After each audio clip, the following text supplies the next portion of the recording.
नमस्कार साथियों, आप सभी का स्कोर प्लस पर स्वागत अभिनंदन है। कैसे हैं साथियों? उम्मीद आशा विश्वास है आप सभी साथी अच्छे होंगे। साथियों, एनसीईआरटी सीरीज में आप सबका स्वागत है। आप किसी भी प्रतियोगिता परीक्षा की तैयारी करते हैं और एनसीईआरटी की आप प्रैक्टिस करना चाहते हैं तो स्कोर प्लस को अवश्य चुनें।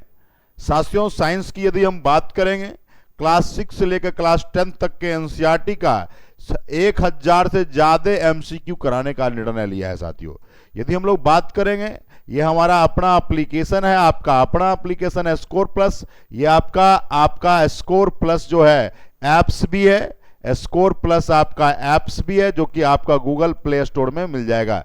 साथियों, इस वीडियो के डिस्क्रिप्शन बॉक्स में ये सब बातें इसमें चर्चा की गई है।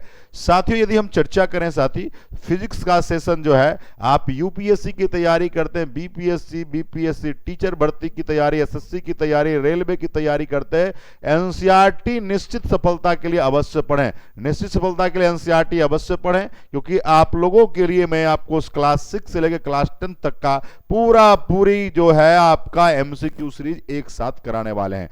साथियों, आप फिजिक्स देख रहे हैं और फिजिक्स की क्लासेस शाम के 8 बजे रेगुलर आपको यूट्यूब पर मिलती है। साथियों, आप सबका हार्दिक स्वागत अभिनंदन है। साथियों, सुबह आपका क्लास आपका केमिस्ट्री का सुबह के 6 बजे मिलता है। इसमें क्या होता है, केमिस्ट्री अल्टरनेट में, यानी केमिस्ट्री का एक टॉपिक खत्म हो गया, फिर बायो का एक टॉपिक शुरू होगा। क्लास 6 से लेकर क्लास 10 तक का एनसीईआरटी साइंस राघव सर के नेतृत्व में चल रहा है। साथियों, जो भी एमसीक्यू यहां पर कराए जा रहे हैं मेरे भाई, वो एनसीईआरटी एग्जाम्पलर के एमसीक्यू हैं, जो कि भारत सरकार के द्वारा ही उसको निकाला गया। साथियों, और खासियत तो इस बात की है कि हम लोग जो क्वेश्चन करा रहे हैं वो बाइलिंगुअल है, हिंदी में भी और इंग्लिश में एक साथ है। तो जो भी साथी यदि तैयारी करते हैं, क्रांतिकारी तरीके से जुड़ना चाहते हैं, तो आप अभी जुड़े स्कोर प्लस के साथ। साथियों, एनसीईआरटी साइंस क्लास 6 से लेकर 10 तक, बायोलॉजी, ये भी सुबह 6 बजे। मैंने इसमें कहा कि एक टॉपिक यदि बायो का चलता है तो एक टॉपिक फिर केमिस्ट्री का चलता है। जैसे कि आप प्रीवियस वीडियो देखिएगा तो केमिस्ट्री में साथियों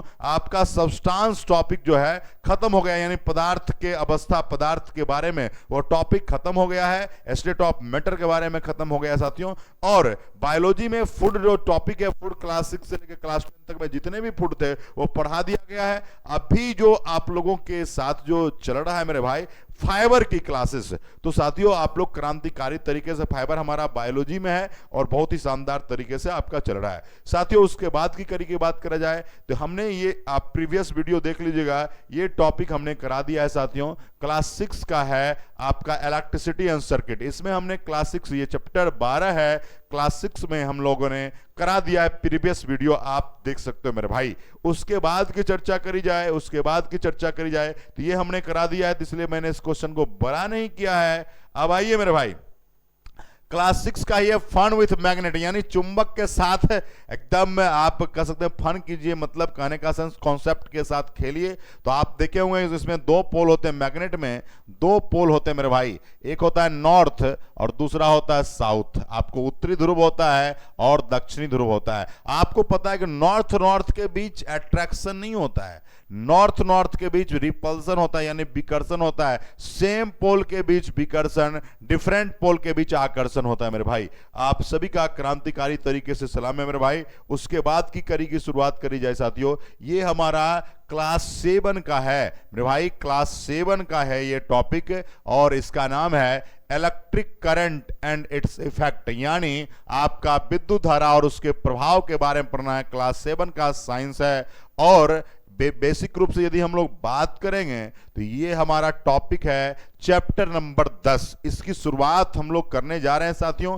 बहुत बहुत धन्यवाद साथी। चलिए हम लोग पहले क्वेश्चन की कड़ी में आते हैं। क्वेश्चन नंबर 1 क्या क्या कहता है क्वेश्चन, थोड़ा जान लीजिए। कह रहा जब चित्र में दर्शाए अनुसार तांबे के तार AB से विद्युत धारा, देखो मेरे भाई ये तांबा का तार है, ये जो तार है ये किसका है भैया, कॉपर का है। ये बातें कही गई क्वेश्चन में। तो कह रहा ये बैटरी है, ये जो है सेल है, ये क्या है भैया, सेल है, यानी बैटरी है। अब सुनिएगा बात को, चीजों को समझने की जरूरत है। ये आपका जो दिख रहा होगा ये बल्ब है, क्या है मेरे भाई, बल्ब है। स्पष्ट फिगर नहीं है लेकिन मैंने दिखाने की प्रयास करी है। और देखिए ये आपका प्लेट से लगा हुआ है। कह रहा है कि तो तार क्या होगा, जब चित्र में दर्शाए गए कॉपर के तार ए बी से विद्युत धारा प्रवाहित होती है तो क्या होगा? सुनिएगा बात को। पहला ऑप्शन हमारे बीच आ रहा है, इसके पास रखी एक चुंबकीय सुई को विक्षेपित करेगा। यहां जो मैग्नेटिक आपका सुई है, ये चुंबकीय जो सुई है उसको क्या कर रहा है? विक्षेपित करने की बात कर रहे हैं, यानी मैग्नेटिक निडल को विक्षेपित करेगा। Defect the magnetic needle placed near it, पहला।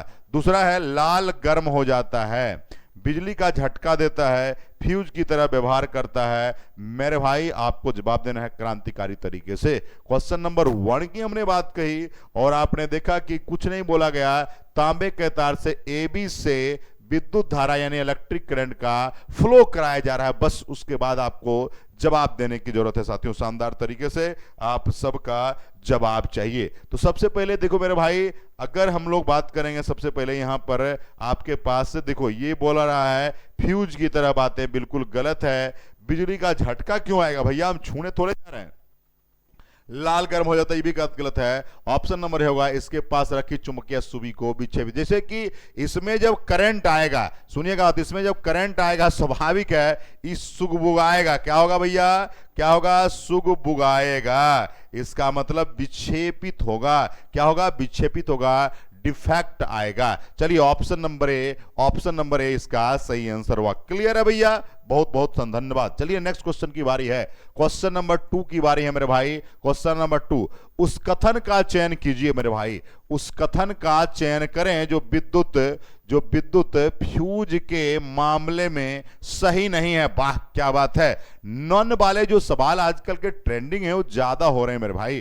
कह रहा है कि उस कथन का चयन करें जो विद्युत फ्यूज के मामले में सही नहीं है। कौन इसमें से इनकरेक्ट हैं? ये बातें आपको बतानी है साथियों। पहला कह रहा है फ्यूज सभी भवनों के विद्युत परिपथ में लगाए जाते हैं। दूसरा बोल रहा है करंट की एक अधिकतम सीमा होती है जो इलेक्ट्रिक सर्किट के माध्यम से सुरक्षित रूप से प्रवाहित होता है। तीसरा बोला करंट की एक न्यूनतम सीमा होती है जो विद्युत परिपथ में सुरक्षित रूप से प्रवाहित हो सकती है। यदि एक सर्किट में उचित फ्यूज लगाया जाता है तो सुरक्षित सीमा से अधिक करंट लगने पर यह उड़ जाएगा। देखो ये तो बातें सत्य हैं, वहां पूछ रहा है कौन इसमें से असत्य है, ये बातें तो पूछी जा रही है मेरे भाई। ठीक है, उसके बाद मेरे भाई कह रहा है आपका करंट की एक न्यूनतम सीमा होती है जो विद्युत धारा में प्रवाहित, गलत बात है, नहीं होगा, नहीं प्रवाहित हो सकता, फ्लो नहीं होगा। करंट की एक अधिकतम सीमा होती है जो इलेक्ट्रिक सर्किट में माध्यम से सुरक्षित रूप से प्रवाहित होती है, ये बातें सत्य। न्यूनतम कोई बात ही नहीं होती, न्यूनतम मिनिमम कोई बात नहीं होती है, अधिकतम तो चलेगा। फ्यूज सभी भवनों में लगाए जाते हैं, बिल्कुल सही बातें हैं। और क्वेश्चन पूछा जा रहा था कौन आपके गलत हैं, ऑप्शन नंबर सी इसका राइट आंसर होगा साथियों। देखो मेरे भाई अगर फ्यूज की बात करे हुए, होता क्या है, फ्यूज अगर आप किसी भी बिल्डिंग में आप सर्किट के साथ लगाए हैं तो होता क्या है कि जब ज्यादा लोड हो जाता है, लोड के कारण फ्यूज जो है उड़ जाता है और इस कारण से आपके जितने भी बिजली उपकरण है वो आपके सुरक्षित रहते हैं। इस बात को समझने की जरूरत थी, क्रांतिकारी तरीके से समझने की जरूरत थी साथियों, और आप सबने समझने की कोशिश भी करी साथियों। जो भी आप स्कोर प्लस पर देख पा रहे हैं उनसे मेरा आग्रह रहेगा मेरे भाई, क्रांतिकारी तरीके से रेगुलर जुड़िए और दोस्तों को जोड़ने की कोशिश कीजिए। दूसरी बातें, जब आपकी कोई भी परीक्षा नजदीक आएगी तो आप लोग हमको बताएंगे। हम लोगों के पास एक प्लान भी है मेरे भाई, अगर चाह लें तो क्लास 6 की पूरी साइंस एक दिन में भी कंप्लीट करा सकते हैं, पूरी एमसीक्यू कॉन्सेप्ट के साथ। लेकिन उसके लिए आपका भी दृढ़ संकल्प चाहिए, हम लोगों के टीम का सपोर्ट चाहिए। क्योंकि मेरे भाई ये जो पीपीटी आप देखते हैं तो ये तो पीपीटी बनाना आसान है, लेकिन जो आप डिजिटल इस टाइप का जो पीपीटी बनेगा मेरे भाई, तो इसमें टीम काम करती है, का भी सहयोग रहता है, तभी मेरे भाई कर पाते हैं। तो सबसे ज्यादा आपके सहयोग की जरूरत है, आप चाहोगे तो वो काम होगा। तो मेरे भाई क्लास 6 है, क्लास 7 है, क्लास 8 है, क्लास 9 है, 10 है, जब भी कोई आगामी परीक्षा होने वाली होगी, या बीपीएससी को, बीपीएससी शिक्षक भर्ती को, बीपीएससी शिक्षक भर्ती का डेट टल गया है, उसके बाद यदि एएलपी का हो, टेक्नीशियन का हो, या एसएससी का हो, बिहार एसएससी का हो, रेलवे का हो, कोई भी परीक्षा यदि टेंटेटिव आएगी तो आप हमें जरूर सूचित कीजिएगा। हमारी पूरी team class 6, class 7, class 8, class 9, class 10 पूरी सभी एमसीक्यू सीरीज फिर से कराएगा, उसमें भी कंटिन्यूअस एक सप्ताह पढ़ा के पूरा क्लास 6 से लेकर क्लास 10 तक का कंप्लीट कराएगा, जिसमें साथियों मैं फिजिक्स कराऊंगा, केमिस्ट्री का भी कुछ पोर्शन कराऊंगा, बायो वाले सर केमिस्ट्री का भी कुछ पोर्शन कराएंगे। तो सभी लोग मिलकर एंजॉय करेंगे और क्रांतिकारी तरीके से उसको सफल बनाएंगे। तो आपके सहयोग की जरूरत है, आपके सहयोग के बिना कोई चीज संभव नहीं है। चलिए क्वेश्चन नंबर 3 पर आइए। 3 बल्ब है ए बी सी एक सर्किट में जुड़े हुए हैं, जैसा कि चित्र में 14.2 में दिखाया गया, ये फिगर है जिसमें दिखाया गया है मेरे भाई। देखो ये आपका ये जो है सेल है, क्या है भैया, ये सेल है, पूरा यहां से यहां तक बैटरी लगा हुआ है। क्या है मेरे भाई, बैटरी है। ये बातें आपको जाननी है। ये आपका बल्ब है, ए है, बी है और सी है, ये बातें हैं। कह रहा है कि स्विच चालू, अगर स्विच चालू है तो क्या हो सकता है इसके साथ। अब आइए मेरे भाई, जवाब देने की जरूरत है शानदार तरीके से। बल्ब सी पहले चमकेगा, बल्ब बी और सी साथ साथ चमकेंगे और बल्ब ए कुछ समय बाद चमकेगा। चमकने की बात जो है मेरे भाई, इसका मतलब जलने की बात है, ग्लो। चलिए, सभी बल्ब ए बी सी एक समय में चमकेंगे, बल्ब ए बी सी के क्रम में चमकेंगे। आपको जवाब देना है, बहुत ही शानदार और प्यारा है और बेसिक सवाल पूछे गए हैं आप सबसे साथियों। देखो सबसे पहले बात है, आप यहां पर देख रहे हो बैटरी के साथ कनेक्ट है मेरे भाई, और ए बी सी 3 बल्ब हैं एक सर्किट में, एक ही सर्किट में जुड़ा हुआ है। यानी देखो मेरे भाई, अगर सर्किट सेम है तो मेरे भाई सब एक साथ जलेगा ना भैया, इसका मतलब ग्लो भी आपका सेम होगा, यानी साथ साथ होगा, और इसका सही आंसर हो जाएगा ऑप्शन नंबर सी होगा। और बल्ब ए बी और सी एक ही समय में चमकेंगे, ये आपका सबसे सही और सटीक आंसर होगा। चलिए साथियों, आप सब क्रांतिकारी तरीके से इस चीजों को करने की कोशिश किए हैं और ऑप्शन नंबर कौन सा टिक मारेंगे, ऑप्शन नंबर सी मारेंगे मेरे भाई। क्लियर है आप सबका क्रांतिकारी तरीके से साथियों। और कमेंट आपकी रुकनी नहीं चाहिए साथियों, कमेंट कीजिए। और साथियों लगातार आप लोगों के लिए फिर से जब अप्रैल महीने में फिर से लगातार फिर हम लोग एकदम कंटिन्यूअस आपके साथ काम करेंगे। अभी भी कंटिन्यूअस आपके साथ काम कर रहे हैं, उस समय भी एकदम लगातार काम करने की कोशिश करेंगे साथियों। चलिए नेक्स्ट क्वेश्चन आइए मेरे भाई, आपके पास चौथा नंबर सवाल है। जब कोई स्विच ऑफ स्थिति में हो, स्विच ऑफ कर दिया गया, तो पहला कह रहा सर्किट सेल के पॉजिटिव टर्मिनल से शुरू होने वाला सर्किट स्विच पर रुकता है। दूसरा, सर्किट खुला होता है, इससे कोई धारा प्रवाहित नहीं होती, कुछ समय बाद करंट प्रवाहित होता है। निम्नलिखित में सही उत्तर का संयोजन चुनें। Which when a switch is in off position. पहला है circuit starting from the positive terminal of the cell stop at the switch, circuit is open, no current flow through it. चौथा है current flow after some time, choose the combination correct answer from the following. आपके पास option दिया गया है, पहला है all is correct, दूसरा है पहला और तीसरा ही सही है, तीसरा है चौथा सही है, और पहला और दूसरा सही है। आपको जवाब देने की जरूरत है शानदार तरीके से साथियों। आप सब एकदम ईमानदारी से कॉन्सेप्ट को पढ़िए। स्विच ऑन है तो क्या हो सकता है, ये बातें आपको बतानी होगी।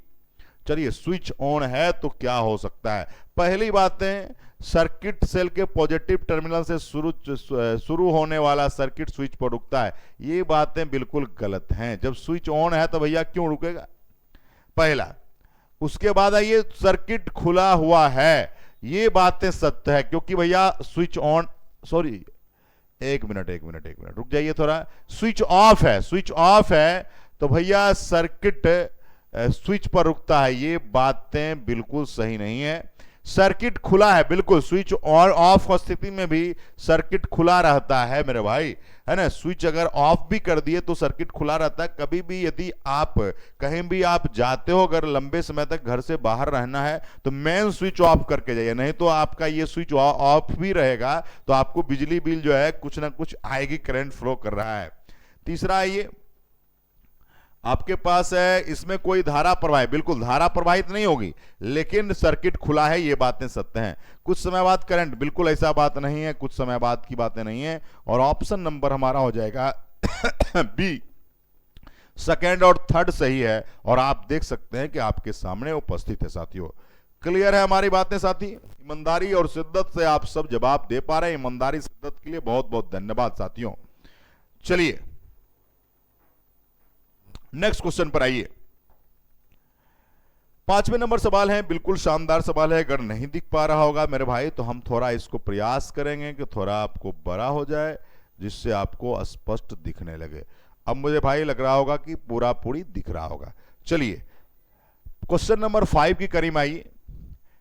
इलेक्ट्रिक के गैजेट, गैजेट मतलब होता है इंस्ट्रूमेंट, उपकरण, सर्किट का उपयोग करते समय निम्नलिखित में कौन सी सावधानी बरतने की आवश्यकता नहीं है। इसमें पूछ रहा है कि कोई भी सर्किट जो है या गैजेट है उसमें क्या सावधानी ऐसी बरतनी है और क्या नहीं है। तो नहीं वाला पहला बोला हमें कभी भी मेन से जुड़े एक जलते हुए बिजली के बल्ब को नहीं छूना चाहिए। चलिए ये बात रुक जाइए।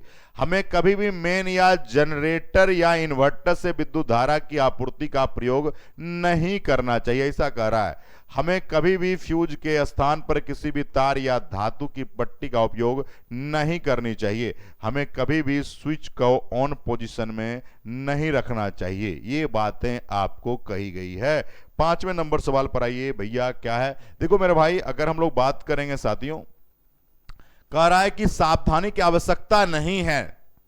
कौन ऐसा है नहीं है? तो मेरे भाई हमें कभी भी मेन स्विच से जुड़े एक जलते बल्ब के हुए बिजली के बल्ब को नहीं छूना चाहिए। मेरे भाई अगर हम लोग बात करेंगे तो ये बातें तो सही लिखा गया है। ये बातें जो है नहीं छूना चाहिए, छूइएगा तो समस्या में पड़ जाइएगा, मर जाइएगा। हमें कभी भी मेन या जनरेटर की विद्युत धारा आपूर्ति का प्रयोग नहीं करना चाहिए, ये भी बातें सत्य हैं। उसके बाद आइए आपका, हमें कभी भी फ्यूज के स्थान पर किसी भी तार का बिल्कुल करना चाहिए मेरे भाई, कोई बात नहीं है। मैंने ये सत्य बातें उपयोग नहीं करना चाहिए, बात सत्य है। उसके बाद है हमें कभी भी स्विच को ऑन पोजीशन में नहीं, क्वेश्चन को थोड़ा पढ़िएगा, नहीं वाला सवाल है और ऑप्शन नंबर यही होगा, हमें कभी भी स्विच को ऑन पोजीशन में नहीं रखना चाहिए, इसकी कोई जरूरत नहीं है। ये बातें आवश्यक नहीं हैं, ये बातें जो हैं आवश्यक नहीं हैं।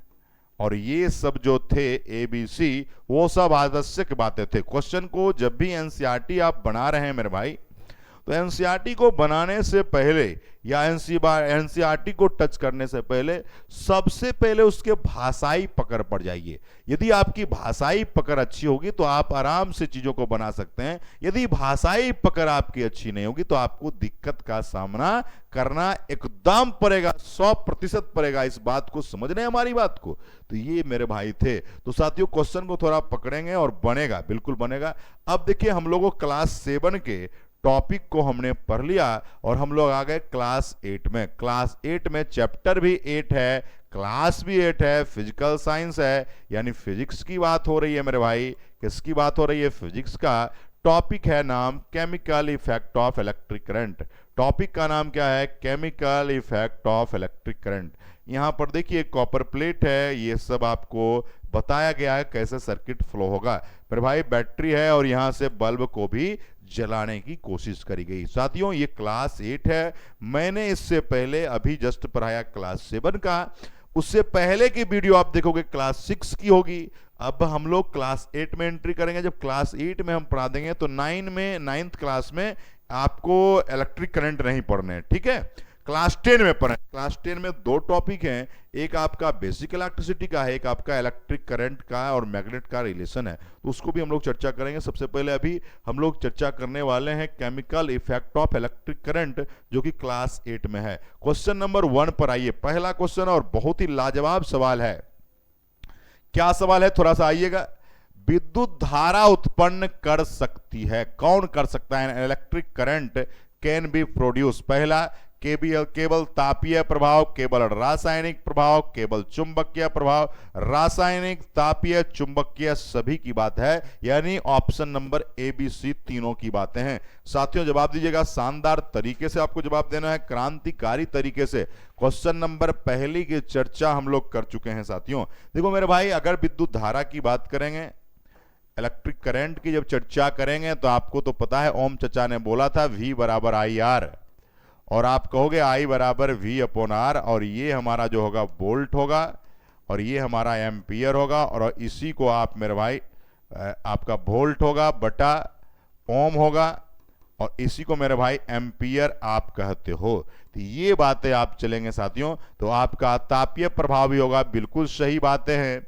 रासायनिक प्रभाव होगा, बिल्कुल सही बातें हैं। मैग्नेटिक प्रभाव होगा, बिल्कुल सही है। और ऑप्शन नंबर डी यानी ऑल हो जाएगा, ऑप्शन नंबर डी आंसर होगा, ऑल ऑफ दीज होगा। सभी आपके बातें सही साबित हो रहे हैं साथियों। क्लियर है भैया? बहुत बहुत धन्यवाद आप सभी को क्रांतिकारी तरीके से। उसके बाद हमारे पास दूसरे क्वेश्चन पर आइए। दूसरा क्वेश्चन भी आपको स्पष्ट मेरे भाई दिख रहा है। क्लियर है भैया? चलो आप देखो मेरे भाई यहां पर क्या कर रहा है, बहुत ही शानदार। देखो ये जो बूझो और पहेली जो है, आपको कुछ भी टॉपिक यदि बात करी जाए तो वहां बूझो पहेली की चर्चा एनसीईआरटी कर ही देता है।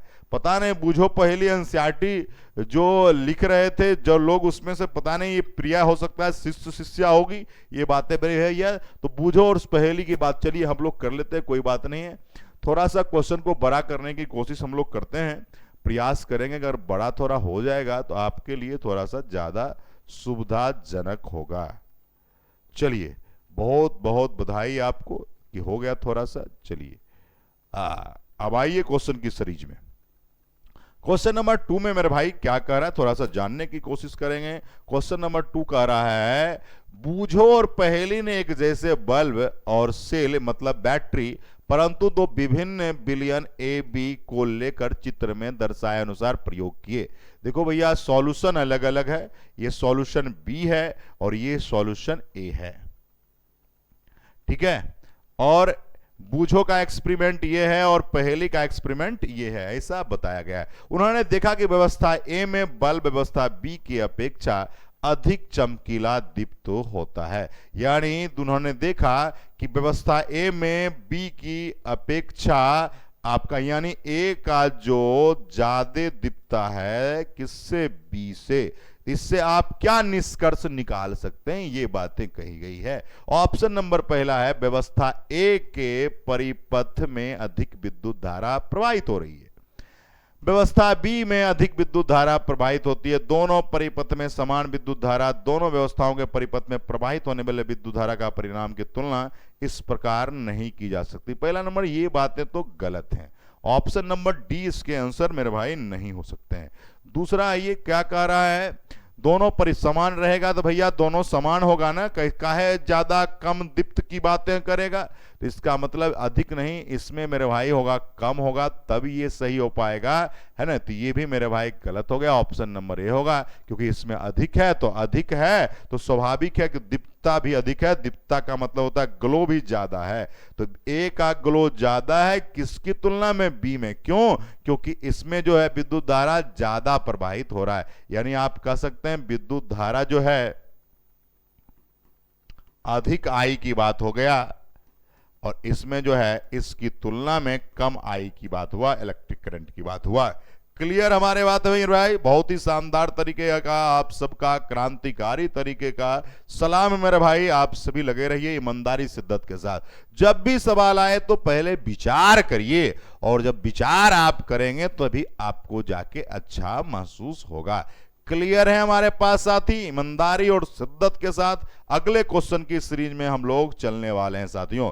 चलिए हम लोग अगले सीरीज की क्वेश्चन में चलते हैं। क्वेश्चन नंबर फिर आ गया, बूझो फिर आ गया। देखो क्या है, अब तो भैया हद कर दिया, आ गया। बूझो के चाचा जी ने उसके गांव के निकट विद्युत लेपन का एक कारखाना लगाया। केकड़ चच्चा, बूझो के चच्चा, इस कारखाना के अपशिष्ट का निपटारा उन्हें करना चाहिए। समीप के नदी में, समीप के तालाब में, समीप के मक्का के खेत में, स्थानीय प्रशासन द्वारा दिशा निर्देश के अनुसार। देखो बूझो के चच्चा, देखो होता क्या है, हम लोग जैसा देखते हैं गांव में तो कोई नियम कानून ही नहीं रखते हैं, ठीक है। शहर में तो थोड़ा सा प्रदूषण ज्यादा है, तो थोड़ा नियम कानून को थोड़ा सरकार समझती है। क्वेश्चन को बनाने की कोशिश कीजिए साथियों, आप सबका क्रांतिकारी तरीके से सलाम है। क्वेश्चन आइए, बूझो के चाचा जी उसके गांव में विद्युत लेपन का एक, देखो मेरे भाई फैक्ट्री लगा रहा है मेरे भाई। देखो खास करके यदि फैक्ट्री की बात करेंगे, कारखाना के लिए व्यवस्था जो है प्रशासन, यानी एडमिनिस्ट्रेशन की बात कर रहे हो मेरे भाई, एडमिनिस्ट्रेशन प्रशासन के अनुसार ही होनी चाहिए। इसके अनुसार से अगर आप नहीं चलेंगे तो आपकी फैक्ट्री को सील भी किया जा सकता है साथियों। और ऑप्शन नंबर हमारे डी होंगे, स्थानीय प्रशासन के दिशा निर्देश के अनुसार। अपने मन से यदि नदी में बहा देंगे तो भैया ये भी प्रदूषित हो जाएगा, तो ये तो बातें बिल्कुल गलत है। अपने हिसाब से नहीं, समीप के तालाब में, या तालाब थोड़े प्रदूषित, ये भी प्रदूषित हो जाएगा। और प्रदूषण मुक्त हमें भारत बनाना है। इस मक्का के खेत में तो आपकी जो है फसल भी खराब हो जाएगी। फसल क्या हो जाएगी मेरे भाई? खराब हो जाएगी। तो साथियों, जैसा कि आप सबको मालूम है, जब भी इंडस्ट्रियलाइजेशन की बात होती है, ग्लोबलाइजेशन की बात होती है, प्रदूषण को ध्यान में रखते हुए वैसे कामों को करेंगे जैसा निर्देश सरकार का गाइडलाइन है। ऐसा नहीं कि फैक्ट्री बंद कर देंगे, ऐसी बात नहीं है। लेकिन गाइडलाइन जो होना चाहिए, गाइडलाइन, सबका अपना अपना नियमावली है, अपने हिसाब से सरकार अपना गाइडलाइन चला रही है, जिसमें कि देश के हित की फैसला की बात होती है, वो हम लोग गाइडलाइन को माने, चाहे बूझो के चच्चा हो या भैया किसी के चच्चा हो, है ना। जैसा आप देख सकते हैं भैया, हमारे बिहार में तेजस्वी प्रसाद यादव जी डिप्टी सीएम रहे हैं। तेजस्वी यादव जी के भी चचा हैं नीतीश कुमार, आप लोगों को पता होगा, जो अभी बिहार के वर्तमान में मुख्यमंत्री हैं साथियों। तो आप लोग कमेंट करके बताइएगा कि नीतीश कुमार को कौन कौन जानते हैं। मैं देखना चाहता हूं कितने बच्चे नीतीश कुमार को जानते हैं। क्लियर है भैया? चलिए नेक्स्ट, चौथे सवाल पर आइए। चौथा सवाल है मेरे भाई, जब किसी चालक विलयन से विद्युत धारा प्रवाहित की गई तो उसका रंग परिवर्तित हो गया, यह इंगित करता है कि विद्युत धारा का वो कैसा प्रभाव रासायनिक है, विद्युत धारा का कैसा है भैया तापीय प्रभाव है, विद्युत धारा का चुंबकीय है, विद्युत धारा का प्रकाशीय प्रभाव है। आपको जवाब देना है। कोई विलयन है, विद्युत धारा प्रवाहित की गई, उसका रंग जो है चेंज हो गया। मेरे भाई मतलब कहने का सेंस है, कोई विलयन है और उस विलयन में विद्युत धारा प्रवाहित की गई। क्या प्रवाहित की गई? विद्युत धारा प्रवाहित की गई। और जब विद्युत धारा प्रवाहित किया गया तो उसका रंग जो है मेरे भाई, यानी कलर जो है वो क्या होने लगा? चेंज होने लगा। तो पूछा ये क्या हुआ, क्यों कलर चेंज हुआ, किस कारण से किसी भी आपका सॉल्यूशन का कलर क्या हो गया? चेंज हो गया। आपको जवाब देना है चौथे नंबर सवाल का। पहला है केमिकल इफेक्ट है क्या? आपको दूसरा बोला गया तापीय। मेरे भाई उसमें विद्युत धारा प्रवाहित किया गया तो उसमें स्वाभाविक है हमारी जो चर्चाएं होंगी किसको लेकर? केमिकल, रासायनिक प्रभाव, the chemical effect of electric current. इस कारण से उसमें रंग में क्या गए? रंग में बदलाव आ गया। ठीक है, तो ये बातें आपको समझ में आ गई होगी साथियों। ये चौथा नंबर क्वेश्चन था। अभी क्लास हम लोग 8 में चल रहे हैं साथी। चलिए नेक्स्ट क्वेश्चन पर, आप 5वें नंबर सवाल पर आइए मेरे भाई। आइए, निम्नलिखित में कौन सा विलयन यानी कौन सा सॉल्यूशन विद्युत का चालन नहीं होता है? Which of the following solution will not conduct the electricity? यानी इसमें से कौन है? नींबू का रस, सिरका, टोटी का पानी, वनस्पति तेल। देखो ये सवाल बहुत ही इंपॉर्टेंट है। ये इतना इंपॉर्टेंट है जिसकी तुलना नहीं कर सकते। VVI नहीं कहिए, VVI का भी एक चचा आ गया है जिसका नाम है TTI। क्या नाम है भैया? TTI। TTI मतलब होता है ताबड़तोड़ इंपॉर्टेंट, मतलब ये आने वाला है। इस बात को लिख लीजिएगा, इस बात को विज्ञान के संविधान में शामिल कर लो। विज्ञान का संविधान कहता है कि ऐसे सवाल को जरूर लाओ क्वेश्चन में। बताइएगा साथियों, 5वां, निम्नलिखित में कौन सा विलयन विद्युत का चालन नहीं होता है?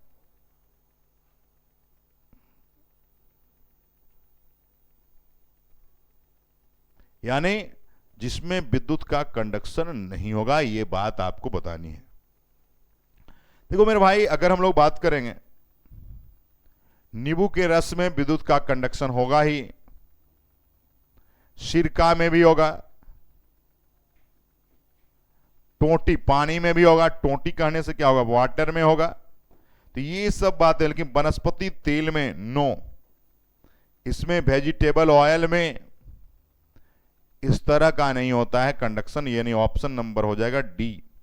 देखो मेरे भाई, कंडक्शन की बात रही तो आप तो ऐसे चालन पढ़े होंगे हिट में, तो आपको पता होगा कि जब हीट की चालन की बात हुई थी, याद होगा, यह बोला था सॉलिड मटेरियल के लिए होता है, लेकिन ये हीट वाला है और वो हमारा है, ये जो चर्चा हुआ था वो हीट का हुआ था साथियों, उष्मा टॉपिक में। और ये बातें जो हो रही है चालन की, ये कंडक्शन की बातें नहीं हो रही है, कंडक्टर की बातें हो रही है, और ये इलेक्ट्रिसिटी की बातें हो रही थी। इलेक्ट्रिसिटी में जो फ्लो है, इससे फ्लो करेगा, इससे भी फ्लो करेगा, इससे भी फ्लो करेगा, लेकिन इससे फ्लो नहीं करेगा, इसलिए हमारी चर्चाएं इसमें ऐसी हुई।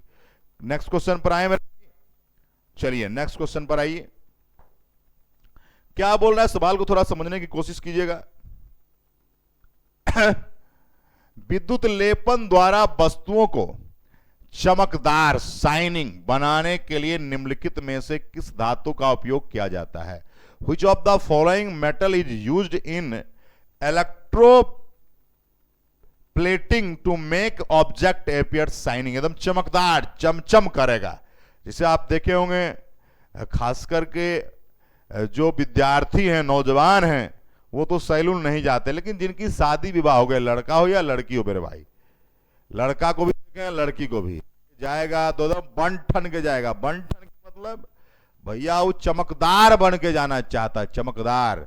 तो कह रहा है विद्युत लेपन, तो ये भी चमकदार बताइए, विद्युत लेपन द्वारा वस्तुओं को चमकदार बनाने के लिए किस धातु का प्रयोग? जैसे कि आप देखे होंगे, कोई फेयर एंड लवली लगा रहा है, कोई लिपस्टिक लगा रहा है, कोई लेकर सेंट मार रहा है, कोई एकदम क्या बोलते हैं आपका वैसलीन लगा रहा है। ये सब तो देश में चल रहा है। पहला तो हमको ये नहीं समझ में आ रहा है कि सब देश में कंपनी कैसे सोचा कि यही सब लोग को चाहिए, समझ रहे हैं बात को? तो कह रहा है कि विद्युत लेपन द्वारा वस्तु को चमकदार, यहां लोगे चमकदार बन रहा है, समझ रहे हैं बात को? वस्तु के तरह लोग का इस्तेमाल हो रहा है देश में। पहला है लोहा, तांबा, क्रोमियम और एल्युमिनियम। साथियों जवाब दीजिएगा, शानदार क्वेश्चन है, बिल्कुल शानदार है मेरे भाई। तो देखो मेरे भाई, आप देखे होंगे लोहा का उपयोग करिएगा तो और दिक्कत हो जाएगा, कॉपर का उपयोग करिएगा वो भी दिक्कत हो जाएगा, क्रोमियम का उपयोग इसको भी दिक्कत हो जाएगा, एल्युमिनियम का उपयोग करेंगे, एल्युमिनियम का उपयोग कर देखिएगा। किसी भी वस्तु को यदि चमकदार बनाना है, उसमें जो लेपन करेंगे वो भैया एल्युमिनियम का होगा। और एल्युमिनियम का कलर आपने देखा होगा, जो पहले जो सिक्का चलता है जो पैसा के फॉर्म में था, याद होगा, 5 पैसा, 10 पैसा, 20 पैसा, ऐसा पहले आया करता था। अभी के लोग तो नहीं देख पाएंगे, लेकिन अगर किसी के पास होगा तो देख लीजिएगा, वो एल्युमिनियम का था। और अभी भी देखिएगा बाल्टी होगा आपका एल्युमिनियम का। तो एल्युमिनियम के बाल्टी को अगर एक बार फिर से आप रगड़िएगा तो फिर से नया चमक आ जाएगा। आप देखिएगा, अगर इसी कारण से इसके पीछे एक बहुत बड़ा लॉजिक भी है। स्टील का कोई बर्तन खरीदिए, यदि वो फूट गया, चिपक गया, कुछ भी हो गया, नहीं बिकेगा, कम दाम देगा अगर लेगा भी तो। लेकिन एल्युमिनियम के यदि आप किसी बर्तन की बात करेंगे तो एल्युमिनियम को आप दोबारा भी बेचोगे, दोबारा भी ले लेगा अच्छे रेटों में। क्यों? एल्युमिनियम को एक बार अगर पॉलिश किया जाएगा तो चमकने लगेगा, एकदम चक-चक करेगा मेरे भाई। इसलिए ऐसी समस्याएं होती है। नेक्स्ट क्वेश्चन पर आइए, बिल्कुल शानदार है मेरे भाई एल्युमिनियम। आइए, एक सवाल आपको फिगर दिखाया गया है 7वें नंबर पर। ये फिगर क्या है? देखिए, इस तरह का फिगर है, इसमें जो है सॉल्यूशन है। क्या है भैया? ठीक है, इसमें क्या है? सॉल्यूशन है, यानी विलयन है। विलयन के बारे में आप जानते होंगे, सॉल्यूट प्लस सॉल्वेंट को क्या कहते हैं? सॉल्यूशन कहते हैं। ये सब आपको केमिस्ट्री का थोड़ा सा आइडिया चाहिए, फिजिक्स भी पढ़ना है तो केमिस्ट्री का बेसिक चीजें पर हम लोग विचार करते रहते हैं। ठीक है, चलिए क्या है कह रहा, चित्र में दिखाई गई व्यवस्था, चित्र में दिखाई गई व्यवस्था में निम्नलिखित में किस विलयन को लेने से बल्ब दीप्त नहीं होगा? मतलब कह रहा है कि कौन सा विलयन ले लेंगे जिससे जो बल्ब है वो बल्ब दीप्त नहीं होगा। यहां पर जो बातें हो रही है बल्ब को लेकर, ठीक है, किसको लेकर? बल्ब का कह रहा नो ग्लो, ग्लो नहीं करेगा, ये बातें हो रही है। पहला बोला sodium chloride, copper sulphate, silver nitrate, आसुत जल में बना चीनी का विलयन। देखो मेरे भाई, सोडियम क्लोराइड का मतलब हो जाता है मेरे भाई नमक, NaCl की बात हुई, इसका तो प्रयोग करोगे। और देखना, आप यदि देखे होगे गांव में पहले जब बिजली डेली नहीं आती थी, कभी कभी सप्ते में 2 सप्ते में एक बार आया करती थी मेरे भाई, तो होता क्या था कि वोल्टेज कम रहता था, आप देखे होंगे, तो कहता था लोग सर्फ घोर के डालिए। अरे भैया सर्फों में नमकीन होता है, नमक होता है। कहता था मिट्टी थी आपको जो है गोबर घोर के डालिए, वो भी नमकीन होता है। कोई कहेगा गोबर खाएं क्या? अरे भैया गोबर खाया नहीं है, लेकिन आप जब गाय को खिलाते हैं तो उसमें नमक की भी मात्रा देनी होती है।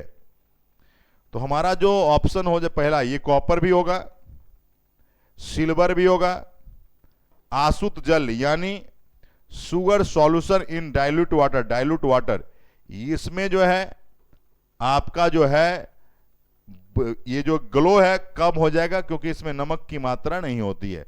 लेकिन इस सब में नमक की मात्रा होगी तो स्वाभाविक है ग्लो ज्यादा करेगा मेरे भाई। तो सभी साथी क्रांतिकारी तरीके से आप सबने देखा, क्वेश्चंस को बनाया। हम लोग अभी जो चल रहे थे ये हमारा 10वीं क्लास का है। हम लोग इससे पहले अभी जो बात किए, देखिए क्लास 6 का इलेक्ट्रिसिटी का आप वीडियो, प्रीवियस वीडियो आप जाके देख लीजिएगा, प्रीवियस वीडियो लेक्चर में आपको मिल जाएगा क्लास 6 का वीडियो। क्लास 6 में चैप्टर 12 और उसके बाद एक और चैप्टर आपके पास है, आपका है चैप्टर 13, ये भी आपको मिल जाएगा। फन विथ मैग्नेट, ये आपको नाम से मिल जाएगा। उसके बाद आज जो हमने डिस्कस किया तो आपका ये टॉपिक है, ये हमारा था साथियों electric current on its effect. ये चैप्टर 10 थे क्लास 7 के, इस पर हमने चर्चा किया। उसके बाद यदि आप बात करोगे, इसके सब क्वेश्चन हमने कराए, आप लोगों ने भी किया। उसके बाद आइए कि क्लास 8 में था chemical effect of electric current, इसका भी चैप्टर का क्वेश्चन हमने कराया। अब जो मेरे भाई करंट की जब बातें होती है, ये सब क्वेश्चन हमने करा दिया मेरे भाई। देखो इसको बार बार रिकॉल करिएगा, रिवीजन करिएगा घर पर बैठ के, तब जाके हो पाएगा। 10वीं जो क्लास में हमको पढ़ना है उसका नाम है बेसिक इलेक्ट्रिसिटी, नाम है, चैप्टर 12 है। ये आपको एनसीईआरटी क्लास 10th में है, साइंस एमसीक्यू सीरीज है। उसके बाद यदि बात करेंगे, ये सब क्वेश्चन हम कराने वाले हैं आपको नेक्स्ट लेक्चर में। उसके बाद आइए, इसमें बहुत सारे सवाल हैं। इसके बाद हम लोग फिर आपको कराएंगे, फिर आपका है magnetic effect of electric current, ये भी क्लास 10 में है। किसमें है? क्लास 10 में। तो आप यदि आप गौर करो तो मेरे भाई बेसिक इलेक्ट्रिसिटी में क्लास 6 में 2 चैप्टर हो गए, इसमें मैग्नेट भी आ गया। क्लास 7 में 1 चैप्टर, क्लास 8 में 1 चैप्टर, यानी 4, और क्लास 10 में 2, तो 6 चैप्टर हुए बेसिक इलेक्ट्रिसिटी और मैग्नेट के। मेरे भाई अगर 6 चैप्टर पढ़ाया जाए और इलेक्ट्रिक करंट और मैग्नेट का सवाल बन जाए, इससे बड़ी खुशी क्या हो सकती है इस देश के लिए। हम लोग ईमानदारी शिद्दत से आपके साथ काम करते हैं, तो आप सबको भी चाहिए मेरे भाई, आप सबको चाहिए कि क्रांतिकारी तरीके से स्कोर प्लस का सपोर्ट करें। हम लोग इतने पीपीटी बनवाते हैं, लोगों से सब कुछ एकदम एक एक चीज पर ध्यान देते हैं, आप लोगों को टाइमली आपको सब कुछ मिलता है। पीडीएफ भी आपको मैंने कहा ही था, सभी पीडीएफ यदि आप चाहते हैं तो एनसीईआरटी के बैच स्कोर प्लस पर उपलब्ध है, वहां भी आप ले सकते हैं मेरे भाई। आपका अगर एनसीईआरटी का कंप्लीट पीडीएफ चाहते हैं तो एनसीईआरटी का complete PDF score plus apps पर, कहां पर मेरे भाई? स्कोर प्लस ऐप्स पर आपको उपलब्ध हो जाएगा। और हो रहा है सभी पीडीएफ आपको एक एक चैप्टर का, चैप्टर वाइज होगा, क्लास वाइज नहीं, चैप्टर। क्लास वाइज तो क्लास सब जगह किताब मिल ही रही थी, तो फिर बच्चे क्यों जुड़ेंगे। और ज्वाइन करिए टेलीग्राम को मेरे भाई, अगर टेलीग्राम को आप ज्वाइन करते हैं तो वहां पर आपको पीडीएफ भी मिल जाएगा। दूसरी बातें, यदि आप बेहतर तैयारी करना चाहते हैं तो ये हमारा एप्लीकेशन है, इस वीडियो के डिस्क्रिप्शन में इसका लिंक है, डाउनलोड कीजिए और एनसीईआरटी के 1000 से ज्यादा एमसीक्यू, कंप्लीट थ्योरी वहां पर मिलने वाली है क्लास 6 से 10 तक, और एनसीईआरटी का पूरा विस्तृत विवरण होने वाला है जिसमें फिजिक्स भी होगा, केमिस्ट्री भी होगा, बायो भी होगा। सभी चीजों पर हम लोग विचार करेंगे क्रांतिकारी तरीके से। थैंक यू सो मच साथी, लव यू ऑल। साथियों अपने दोस्तों के बीच जरूर शेयर कीजिएगा, आपका शेयर ही हमारी मोहब्बत है, हमारी मोहब्बत है। धन्यवाद, लव यू ऑल।